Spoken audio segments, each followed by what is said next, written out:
بسم اللہ الرحمن الرحیم والصلاة والسلام علی رسولہ الکریم اما بعد۔ غزوہ بنو مصطلق میں جو مال غنیمت مسلمانوں کو ملا، اس میں اس قبیلے کے سردار حارث کی بیٹی بھی موجود تھی۔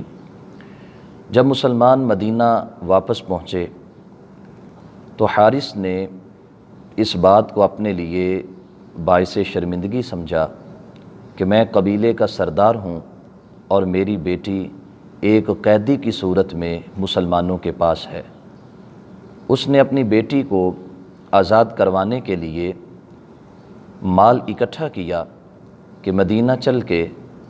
مسلمانوں کے نبی صلی اللہ علیہ وسلم کو مال پیش کر کے اپنی بیٹی کو آزاد کروا سکوں۔ حافظ ابن حجر عسقلانی رحمۃ اللہ علیہ نے الاصابہ کے اندر یہ تحریر فرمایا ہے، قبیلہ بنو مصطلق کا سردار حارث جب اپنے جانور لے کر مدینہ کی طرف بڑھا تو راستے میں وادی عقیق میں پہنچ کر اس نے اپنے جانوروں پر ایک نظر ڈالی۔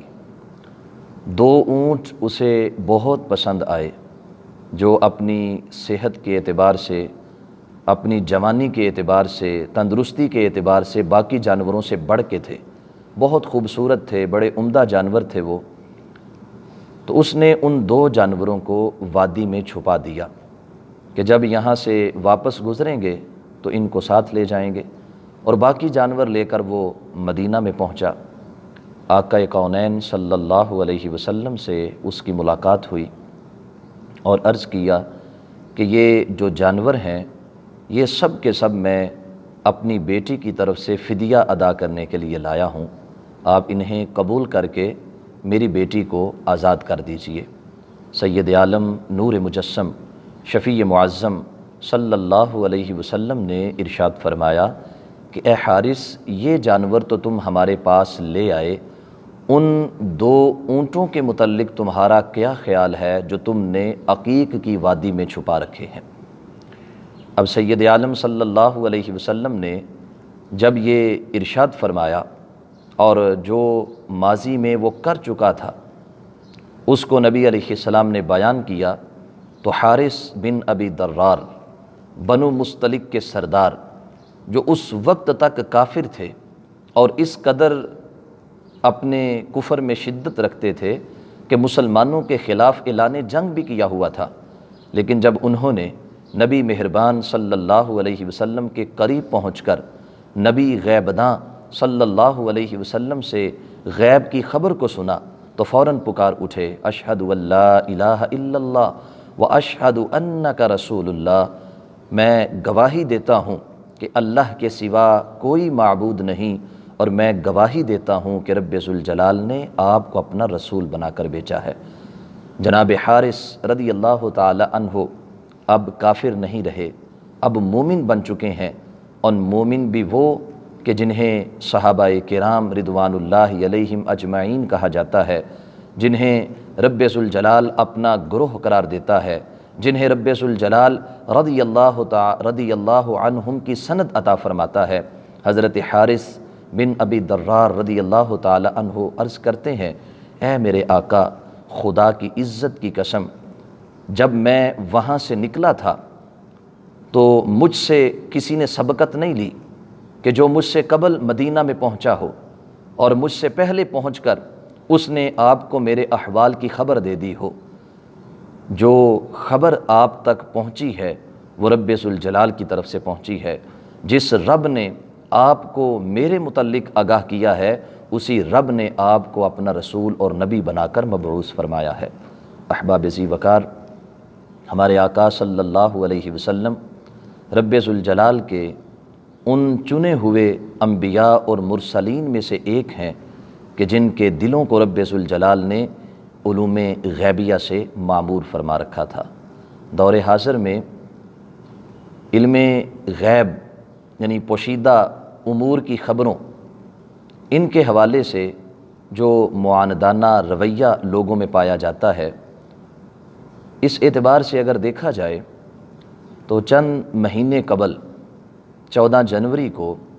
نیشنل جیوگرافک سائٹس نے یہ دعویٰ کیا تھا کہ سال 2021 میں مجموعی طور پر 3 گرہن لگیں گے، 2 چاند کے ہوں گے، 1 سورج کا ہوگا، اور باقاعدہ انہوں نے دن اور وقت اور جگہ کا بھی تعین کیا کہ 6 مئی کو چاند گرہن ہوگا، 10 جون کو سورج گرہن ہوگا، اور پھر اس سال کے اخیر میں چل کر 19 نومبر کو بھی چاند گرہن ہوگا۔ علاقے بھی بیان کر دیے، وقت بھی، دورانیہ بھی بیان کر دیا۔ اب یہاں قابل غور بات یہ ہے کہ یہ جن لوگوں نے دعویٰ کیا ہے ان میں کثرت ان لوگوں کی ہے جو بے ایمان ہیں، لیکن اپنی عقل کے بل بوتے پر انہوں نے جو فلک کو، آسماں کو دیکھنے کے لیے آلات تیار کر رکھے ہیں، ان آلات کی بنیاد پر انہوں نے یہ دعویٰ کیا ہے، اور سب نے اس کو قبول بھی کیا۔ کسی نے یہ نہیں کہا کہ یہ رب ذوالجلال کی توحید کے خلاف ہے، یہ اللہ احکم الحاکمین جل جلالہ کے مقام اور مرتبہ کے خلاف ہے۔ تو میرے بھائیوں، پھر اللہ کے نبی کی بات تو اللہ کی بات ہوتی ہے۔ رب ذوالجلال کا محبوب جب بولتا ہے تو وہ اللہ کی شان ہوتی ہے، اور بالخصوص جب اللہ کا نبی ماضی اور مستقبل کے متعلق کسی پوشیدہ بات کو یا کسی غیب کی بات کو عیاں کرتا ہے تو اس میں معاذ اللہ رب ذوالجلال کا شرک نہیں ہوتا، اس میں معاذ اللہ رب ذوالجلال کے مقام اور مرتبہ کے خلاف بات نہیں ہوتی، بلکہ اس میں تو اللہ کی شان بیان ہوتی ہے کہ وہ خدا جل جلالہ ہے کہ جس نے اپنے محبوب پر آنے والے ماہ و سال کو منکشف فرما رکھا ہے۔ اس واسطے آئیے قرآن مجید برہان رشید سورہ آل عمران کی آیت نمبر 179 میں جو خالق کائنات جل جلالہ نے ارشاد فرمایا، وَمَا كَانَ اللَّهُ لِيُطْلِعَكُمْ عَلَى الْغَيْبِ وَلَكِنَّ اللَّهَ يَجْتَبِي مِن رُّسُلِهِ مَن يَشَاءُ۔ اللہ کی یہ شان نہیں ہے کہ اے عام لوگو وہ تمہیں علم غیب دے، ہاں چن لیتا ہے اپنے رسولوں میں سے جس کو چاہتا ہے۔ بلا شبہ ہمارے آقا صلی اللہ علیہ وسلم اللہ کے چنے ہوئے نبی ہیں، ہمارے آقا مجتبی ہیں، مصطفیٰ ہیں اور مرتضیٰ ہیں، اور خالق کائنات جل جلالہ نے آپ پر ان چیزوں کو واضح کر دیا جو عام انسانوں کی نظر سے پوشیدہ اور چھپی ہوئی تھیں۔ دعا ہے اللہ رب العالمین ہمیں نبی علیہ الصلاۃ والسلام کے علوم کی عظمت کو سمجھنے کی توفیق عطا فرمائے۔ وآخر دعوانا ان الحمد للہ رب العالمین۔